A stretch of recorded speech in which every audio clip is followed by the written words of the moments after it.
Okay mga master, dito na naman tayo sa rooftop kasi may complaint na naman tayo. Ito, bagong install, 2.5 ton. Makita nyo mga master, may leak siya. Naghilo yung liquid line niya kasi malamang kulang ng refrigerant to o freon. Eh kasi naman mga master, pakita ko sa inyo paano naman ginawa nila. Oh. Itong flare niya, itong flare nut niya is 3/4 dapat ang gagamitin ng copper pipe. Kaso ang ginamit nila, pinilit nila, nilagyan lang nila ng 5/8. Yan, makita nyo, grabe yung clearance na pipe dun sa flare nut.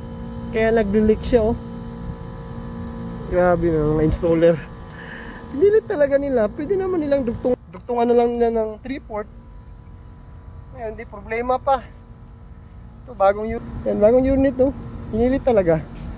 Dapat hindi na ano, dugtong na lang sana ng 3/4. Ayan, kung ito yung mga kamaster, ito yung iwasan natin yung mga ganito trabaho. Pwede na natin dugtungan na ng 3/4 to eh. Huwag na natin pilitin ganito kasi masayang yung trabaho.